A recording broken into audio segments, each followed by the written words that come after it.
Assalamualaikum warahmatullahi wabarakatuh. Gimana kabarnya teman-teman semua? Semoga dalam keadaan sehat walafiat. Doakan teman-teman semua sekarang dalam lindungan Allah Subhanahu wa taala. Jadi kembali lagi ya, kita flash lagi ke belakang bahwa ada pernyataan yang begitu menarik saya dengar dari Ibtu Rudiana gitu. Yang dimana pengacara-pengacara yang membela beliau itu adalah gratis, tidak dibayar gitu. Jadi apakah netizen percaya? Bagaimana videonya? Ini dia. Bicara soal lawyer yang katanya sukarela, Pak, berarti nggak dibayar dong? Betul. Nggak dibayar? Iya, sukarela. Itu gimana bisa caranya ketemu sama si lawyernya? Kebetulan komunikasi dan kita ngobrol ketemu dan kebetulan mereka juga secara ikhlas untuk bantu saya, bantu kami, Pak Pitra sama Bu Elsa, sehingga saya menyebut baik. Ada yang memediasi atau menjembatani pertemuan Pak Rudiana dengan kuasa hukum yang kaliber besar ya, ada nama Bu Elsa Sharif di sana? Nggak ada sih, Mbak.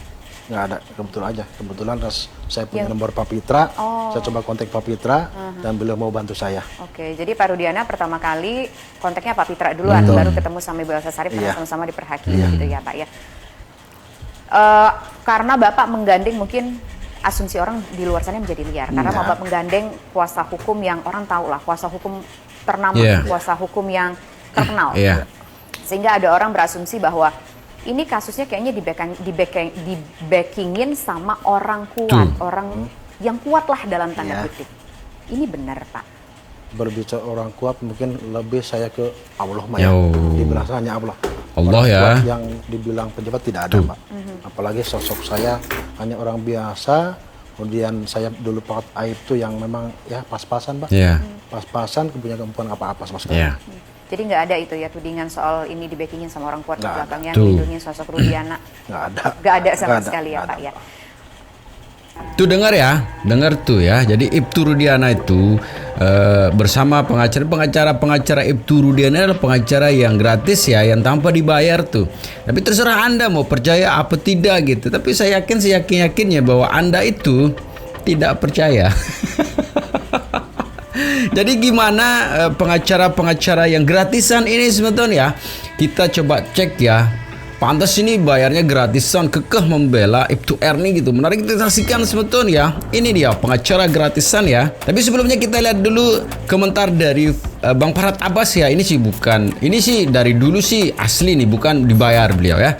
Dari Farhad Abbas ini memang murni dari tim pengacara yang memang khusus untuk membela orang-orang yang tertindas gitu ya. Kita dengar dulu, ini dia. Baik, masalah maaf saya potong.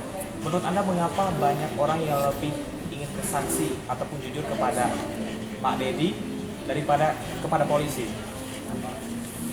Sebenarnya polisi itu tidak minta orang membantu polisi, ada beberapa oknum pengacara yang membantu. Justru polisi saya senang kenapa dia nggak menyiapin pengacara buat Rudiana.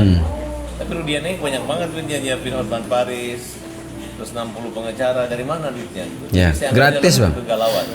Saya suka berkomunikasi dengan petinggi Polri dan mereka tidak ada, mereka mengatakan ya itulah yang kalian perjuangkan ya, tapi jangan fitnah. Kita nggak fitnah Pak, termasuk Pak Kapolri, mungkin dalam waktu dekat kami akan diterima untuk audiensi dengan Kapolri. Baik, Mas Farhad, terima kasih atas informasinya. Kita doakan bersama bahwasanya dengan tim kuasa hukum yang ada pimpin untuk Saka Tata betul-betul bisa membantu Saka untuk hukumnya bisa diterima oleh hakim. Baik, terima kasih Mas Farhad. Dan Tuh ya, jadi saya kasih tahu Bang Farhad nih ya, Bang, yang 60 pengacara yang dibilang itu gratis Bang, tanpa dibayar tuh. Tadi sudah disampaikan oleh Ibtu R-nya gitu, bahwa selama ini memang yang membela Ibtu R itu semuanya gratis Bang, tidak dibayar, tidak dipungut sepeser pun Bang ya. Pengacara gratisan Bang ya. Walaupun di situ ada nama besar, ada Bang Fitra, ada Bu Elsa, ada juga yang ini ya. Salah satu juga, apakah ini gratisan? Kita sekian videonya. Ini dia sebentar ya. Harus bisa memberikan suatu gambaran yang positif bahwa saya mempunyai catatan di sini. Dedek yang telah disumpah di penyidik dibacakan di persidangan. Tapi katanya nggak pernah disumpah. Nah, ini ada kok, bukti di sini ada. Makanya sebagai seorang avokat. Perkara nomor berapa, Pak? Apa ya? Perkara nomor berapa? Pasal nomor berapa? Perkara nomor 03 sama 04. Oh enggak dong. Ada semua saya Pak, saya mencatat di sini. Enggak. Saya ada di sini tulisannya gimana? Bukan. Di perkara nomor 16, Dedek diakui sebagai berita acara sumpah. Tapi di perkara 3 dan 4, Dedek tidak diakui sebagai berita acara sumpah. Yang diakui berita acara sumpah hanya Aib. Jadi di sini itu tertulis secara jelas Jadi tidak perlu berdebat sama saya hanya lihat hitam atas putih. Ya, jadi percuma berdebat sama saya nggak punya kepentingan di sini. Karena sini tertera ini sangat jelas. Tuh ya, beliau itu udah 50 tahun juga sebagai pengacara gitu ya. Dan ini salah satu pengacara yang gratis juga yang disampaikan oleh si Ibtu R gitu kan, karena semua yang membela beliau itu adalah orang-orang yang dengan sukarela membantu beliau gitu, membantu si Ibtu R.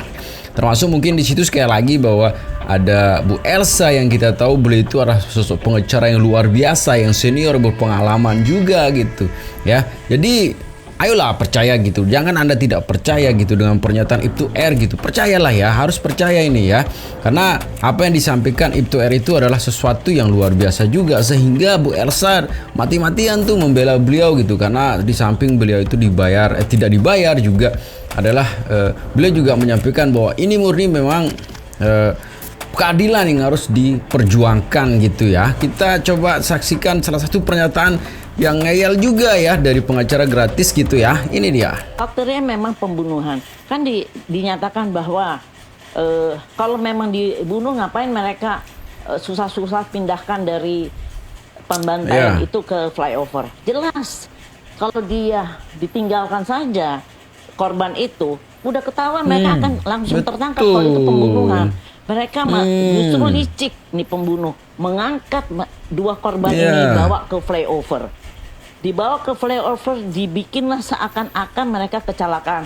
Karena itu celana dalamnya Vina berusaha dipasang kembali, tetapi kan tidak bisa karena Vina masih hidup dan merintih terus. Jadi mereka pasti ketakutan dengan rintihannya Vina, sehingga memasang celana dalamnya tidak sempurna, tidak bisa diletakkan pada tempatnya, karena sampai Suroto jam 22.30 itu masih hidup merintih terus minta tolong kepada Pak Suroto. Dan kemudian kalau lihat korban tubuhnya itu benar-benar hancur lebur, bukan kecelakaan. Kecelakaan tuh ada lecet dan soal ini tidak ada.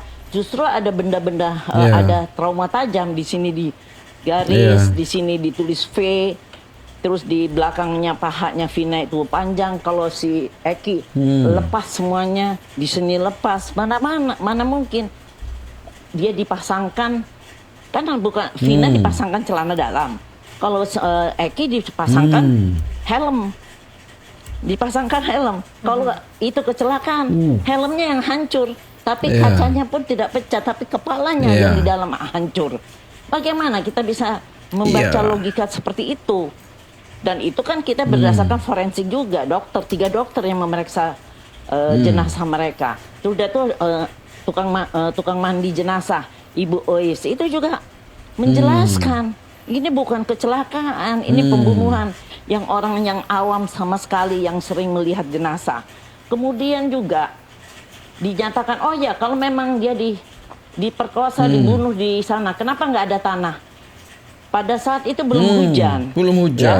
Ya? Jadi tidak ada tanah di situ. Tidak ada air dia. Nah mereka dipindahkan sana ke dalam flyover, baru pada jam itulah turun hujan. Karena itu mereka meninggalkan korban tuh begitu saja, hujan, sehingga di tempat pembantaian itu darah-darahnya hilang. Gitu ya, harus Anda percaya tuh ya apa yang disampaikan oleh Ibu Elsa gitu ya. Hancur lebur katanya tuh ya. Karena dalam persepsi Ibu Elsa yang dinyatakan kecelakaan, mohon maaf ya, kecelakaan yang menyebabkan meninggalnya seorang itu harus memang terpontang-panting terus helmnya harus hancur lebur juga gitu kan, terus badannya harus bagaimana gitu, yang dinyatakan gitu bahwa itu adalah kasus kecelakaan kalau seperti itu gitu ya. Tapi kenyataannya terjadi, walaupun helmnya lepas, ini berdarah-darah, terus lukanya sedikit, itu tidak boleh dinyatakan sebagai kasus kasus kecelakaan. Itu murni bagaimana ceritanya orang yang misalnya jatuh walaupun ininya lepas, terus ada goresan apa segala macam, ada sayatan juga segala macam, itu dinyatakan sebagai kasus kalantas. Itu tidak bisa yang dinyatakan sebagai kasus yang menyebabkan meninggalnya seseorang. Itu harus memang dalam kondisi helmnya harus sudah hancur lebur, terus badannya juga begitu gitu. Jadi jangan salah sangka Anda ya, harus percaya apa yang dinyatakan oleh Tante Elsa ini gitu. Walaupun memang keterangan yang didapat itu dari keterangan BAP, yang kita tahu BAP itu kemarin itu direkayasa gitu. Hanya dari keterangan tanpa alat bukti, dan keterangan saksi cuma satu orang. Siapa itu ya? Si Aep gitu. Dan harus Anda percaya juga gitu keterangan dari beliau. Beliau itu pengacara yang luar biasa loh ya. Percaya dong. Kita lanjutin. Sidang, ya. Video apa, Bu?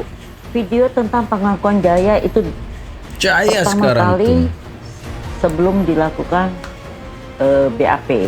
Itu ada, dan mana Jaya itu membujuk siapa ya, lupa namanya itu, dan itu diputar di pengadilan. Jadi saya nggak ngerti kalau yang ikut sidang kok jadi lupa semua. Itu video ada di tangan saya.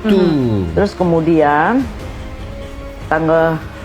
setelah diserahkan, waktu penyerahan itu mereka difoto semua. Fotonya ada, berita acaranya ada, dan mereka dalam keadaan bersih, tidak ada pemukulan. Gitu ya. Itu sekarang ada saksi baru lagi katanya kan. Walaupun memang kemarin dari tuduhan beliau ini, dari tuduhan timnya mengatakan bahwa siapa yang menjadi saksi yang ditanya oleh Kang Deddy itu adalah seorang saksi yang diada-adakan gitu kan. Mereka tidak tahu gitu ya.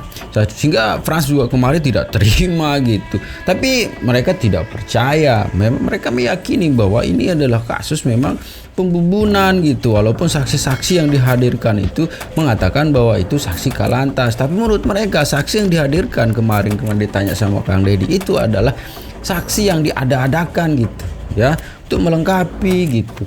Walaupun memang ada juga tuh saksi yang akan dihadirkan oleh si Onono itu adalah saksi yang benar-benar saksi gitu, kayak Pak Suroso gitu kan, Ciduta Pembalut yang kita tahu juga Pak Suroso itu kesaksiannya itu luar biasa gitu ya, bohongnya ya. Tapi bagaimanapun juga ini menjadi hal yang luar biasa dan menarik ya, ketika memang dengan minimnya saksi, minimnya keterangan saksi yang dihadirkan tetap kekeh bahwa itu adalah inkrah gitu kan, sudah itu diputuskan di pengadilan sehingga menjadi keputusan yang inkrah gitu kan dari mereka gitu ya. Jadi Anda harus percayalah, nggak usah berburuk sangka. Beliau pengacara hebat ya. Kita lanjutin coba ya.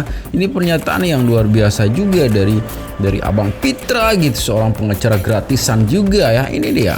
Atau Aib yang kata Bang Pitra tadi bilang bahwa Deddy melihat sendiri bahwa terjadi ini, sedangkan Liga Akbar mengaku bahwa tidak ada dan dia mencabut BAP tersebut. Ya, saya kira semua sah-sah aja dia ngomong ini itu.